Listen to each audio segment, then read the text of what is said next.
ನಮಸ್ಕಾರ ಸ್ನೇಹಿತರೆ, ನಾನು ಹನುಮಂತ್ ಮಾಗಿ.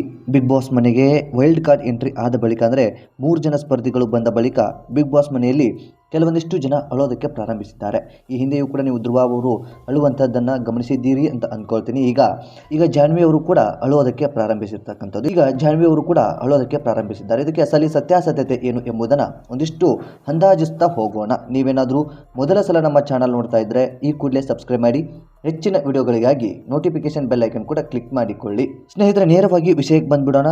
ಇನ್ನು ಬೆಳಗಿನ ಜಾವ ಅನಿಸುತ್ತೆ, ಆ ಒಂದು ಸಂದರ್ಭದಲ್ಲಿ ಎಲ್ಲರೂ ಕೂಡ ಎದ್ದಿರ್ತಾರೆ. ಆಗಷ್ಟೇ ಇನ್ನೂ ಕೂಡ ಫ್ರೆಶ್ ಅಪ್ ಕೂಡ ಆಗಿರೋದಿಲ್ಲ. ಆ ಒಂದು ಸಮಯದಲ್ಲಿ ರಿಷಾ ಅವರು ಜಾನ್ವಿ ಅವರ ಹತ್ರ ಹೋಗಿ ಕೂತ್ಕೊಂಡು ಒಂದಿಷ್ಟು ವಿಷಯವನ್ನು ಹಂಚ್ಕೊಳ್ತಾರೆ. ಹೊರಗಡೆ ನಿಮ್ಮ ಬಗ್ಗೆ ಏನೇನೆಲ್ಲ ಹರಿದಾಡ್ತಾ ಇದ್ದಾವೆ, ನಿಮ್ಮ ಬಣ್ಣವನ್ನು ನೀವು ಮುಖವಾಡವನ್ನು ಹಾಕಿಕೊಂಡು ಬದುಕ್ತಾ ಇದ್ದೀರಿ ಅನ್ನೋ ರೀತಿಯಲ್ಲಿ ಇಲ್ಲಿ ನಡೀತಾ ಇದೆ. ನೀವು ಅಶ್ವಿನಿ ಗೌಡ ಅವರ ಜೊತೆ ಇರೋದ್ರಿಂದ ನಿಮ್ಮನ್ನು ಜನಗಳು ಕೆಟ್ಟದಾಗಿ ಬಿಂಬಿಸ್ತಾ ಇದ್ದಾರೆ, ಜನಗಳು ಬೇರೆ ರೀತಿಯಲ್ಲಿ ಅರ್ಥ ಮಾಡ್ಕೊಳ್ತಾ ಇದ್ದಾರೆ, ನಿಮ್ಮತನವನ್ನು ನೀವು ಕಳೆದುಕೊಳ್ತಾ ಇದ್ದೀರಿ, ಅದರಿಂದ ಆಚೆ ಬಂದರೆ ನಿಮ್ಮನ್ನ ಜನ ಖಂಡಿತವಾಗಿಯೂ ಸಪೋರ್ಟ್ ಮಾಡಬಲ್ಲರು ಅನ್ನೋ ರೀತಿಯಲ್ಲಿ ರಿಷಾ ಅವರು ಆ ಒಂದು ಸಂದರ್ಭದಲ್ಲಿ ಹೇಳ್ತಾರೆ. ಅದಕ್ಕೆ ಒಂದಿಷ್ಟು ಪ್ರತಿಕ್ರಿಯೆಯನ್ನು ಕೂಡ ಕೊಟ್ಟು ಆಗಷ್ಟೇ ಸುಮ್ಮನಾಗ್ಬಿಡ್ತಾರೆ. ಇದೆಲ್ಲವೂ ಕೂಡ ಆದ ಬಳಿಕ ಫ್ರೆಶ್ ಅಪ್ ಆಗಿ ಇನ್ನೇನು ರೆಡಿ ಆಗಿರ್ತಾರೆ. ಆ ಒಂದು ಸಂದರ್ಭದಲ್ಲಿ ಅಶ್ವಿನಿ ಗೌಡ ಅದೇ ರೀತಿಯಾಗಿ ಜಾನ್ವಿ ಇಬ್ಬರು ಕೂಡ ಒಟ್ಟಿಗೆ ಕೂತ್ಕೊಂಡು ಮಾತನಾಡುವಂಥ ಸಂದರ್ಭದಲ್ಲಿ ಈ ಜಾನ್ವಿ ಅವರು ಕಣ್ಣೀರನ್ನು ಹಾಕೋದಕ್ಕೆ ಪ್ರಾರಂಭಿಸಿದ್ದಾರೆ. ಇದಕ್ಕೆ ಮೂಲ ಕಾರಣ ಇಷ್ಟೇ, ನಾನು ಹೊರಗಡೆ ಬೇರೆ ರೀತಿಯಲ್ಲಿ ಕಾಣ್ತಾ ಇದ್ದೀನಂತೆ, ಜನಗಳು ನನ್ನ ಬೇರೆ ರೀತಿಯಾಗಿ ತಿಳಿದುಕೊಳ್ತಾ ಇದ್ದಾರೆ, ನಮ್ಮ ತನವನ್ನು ನಾವು ಕಳೆದುಕೊಳ್ಳೋದಕ್ಕೆ ಈ ಒಂದು ಮನೆಗೆ ಬಂದ್ಬಿಟ್ವಾ ಎಂಬ ಒಂದು ಪ್ರಶ್ನೆ ನನಗೆ ಕಾಡ್ತಾ ಇದೆ ಅನ್ನೋ ರೀತಿಯಲ್ಲಿ ಜಾನ್ವಿ ಅವರು ಕಣ್ಣೀರನ್ನು ಹಾಕ್ತಾರೆ. ಅದಕ್ಕೆ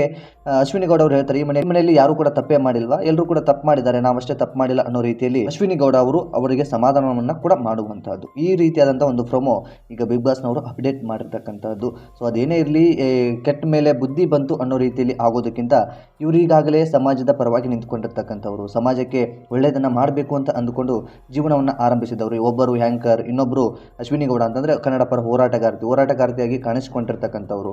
ಸತ್ಯ ನ್ಯಾಯ ನೀತಿಗಾಗಿ ಹೋರಾಡುವಂಥ ವ್ಯಕ್ತಿಗಳು ಒಂದು ಬಿಗ್ ಬಾಸ್ ಮನೆಯೇ ಆಗಲಿ ಅಥವಾ ತಮ್ಮ ಮನೆಯೇ ಆಗಿರಲಿ ಯಾವತ್ತೂ ಕೂಡ ನ್ಯಾಯದ ಪರವಾಗಿ ಇರಬೇಕು. ಅದು ಆ ವ್ಯಕ್ತಿಯ ಗುಣ ಆಗುತ್ತೆ. ನಾವು ಗೆಲ್ಲಬೇಕು ಅನ್ನೋ ಕಾರಣಕ್ಕೆ ಅಥವಾ ನಾವು ಇನ್ನೇನೋ ಮಾಡಬೇಕು ಅನ್ನೋ ಕಾರಣಕ್ಕೆ ಮುಖವಾಡನ ಹಾಕಿಕೊಂಡು ಬದುಕೋದಿದೆಯಲ್ಲ, ನಿಜಕ್ಕೂ ಅದು ಕಷ್ಟದ ದಿನ ಆಗಿಬಿಡುತ್ತೆ. ಆ ಒಂದು ಕಷ್ಟವನ್ನು ಅನುಭವಿಸೋದಕ್ಕೆ ನೀವು ಸಿದ್ಧರಾಗ್ಬಿಡ್ಬೇಕಾಗುತ್ತೆ.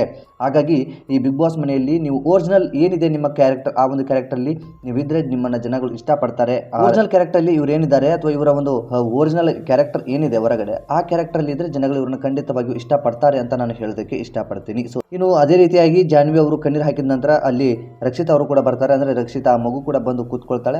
ಅಶ್ವಿನಿ ಗೌಡ 3 ಜನ ಕೂಡ ಕೂತ್ಕೊಂಡು ಒಂದಿಷ್ಟು ಚರ್ಚೆಯನ್ನು ಮಾಡ್ತಾ ಇರುವಂಥದ್ದು. ಅದನ್ನು ಎಪಿಸೋಡಲ್ಲಿ ಏನಾಯಿತು ಎಂಬುದನ್ನು ನಾವೆಲ್ಲರೂ ಕೂಡ ಗಮನಿಸಬೇಕಾಗಿರ್ತಕ್ಕಂಥದ್ದು. ಸೊ ಈ ರೀತಿಯಾದಂಥ ಒಂದು ಪ್ರೋಮೋವನ್ನು ಬಿಗ್ ಬಾಸ್ನವರು ಬಿಡುಗಡೆ ಮಾಡಿದ್ದಾರೆ.